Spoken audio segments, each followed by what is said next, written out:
अब तक तुम शायद अपने स्ट्रैडल मसल्स को फोर्सफुली स्ट्रेच करके स्प्लिट्स खोल रहे होगे, पर सच बात तो ये है कि ऐसे फ्लेक्सिबिलिटी आती ही नहीं, और ऐसे आ भी गई तो तुम्हें बहुत पेन सहना पड़ेगा। सिर्फ इतना ही नहीं, ऐसे ट्रेडिशनल मेथड्स का यूज़ करके कभी कभी तो तुम्हारे मसल फाइबर्स टेम्पर्ड भी हो जाते हैं, जिसको हील करते करते तुम्हें महीनों बेड पे सो करके बिताने पड़ेंगे। सिर्फ इतना ही नहीं, और ये आ भी गए तो ये लंबे वक्त तक रहेंगे भी नहीं।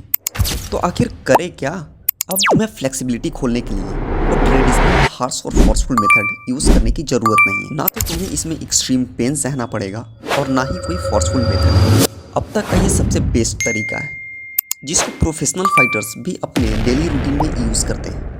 एक बार अगर ये तुम समझ गए तो फिर तुम्हारे लेग्स के मसल्स के साथ साथ और भी मसल्स अनलॉक हो जाएंगे, और साथ साथ ये स्ट्रेच परमानेंट रह जाएगा। ट्रेडिशनल मेथड में होता ये कि जब तुम अपने मसल्स को फोर्सफुली स्ट्रेच करते हो तो उनमें टैम्परिंग आती है, और जब तुम्हारी बॉडी इस टैम्परिंग को हील करती है तो इस टैम्परिंग के हील होते ही तुम्हारी फ्लेक्सिबिलिटी भी चली जाती है। अब तुम्हें करना ये है, इन 3 एक्सरसाइजेस को अपने डेली रूटीन में ऐड कर लो।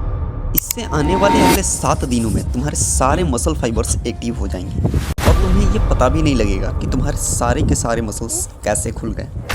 पहला वर्कआउट है knee rotation, both clockwise and anti clockwise, दोनों लेग्स से। दूसरा वर्कआउट है forward and backward movement of knees, इसे तुम्हारे बैक मसल्स स्ट्रैडल के खुल जाते हैं। Third and the final exercise is horse kick.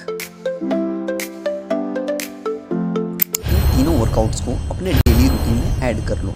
अब तुम्हें और भी फास्टर रिजल्ट्स चाहिए तो अब ट्रेडिशनल मेथड्स को अपने मेथड्स में ऐड कर लो, क्योंकि अब तुम्हारे मसल्स को टेम्पर्ड होने का खतरा भी टल चुका होगा।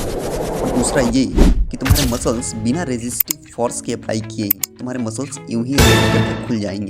इससे पहले अगर तुम इस चैनल पे नए हो तो इस चैनल को सब्सक्राइब कर लो, वीडियो को लाइक कर दो और नोटिफिकेशन बेल को प्रेस कर लो, ताकि हमारी वीडियोस आप तक सबसे पहले पहुंचे।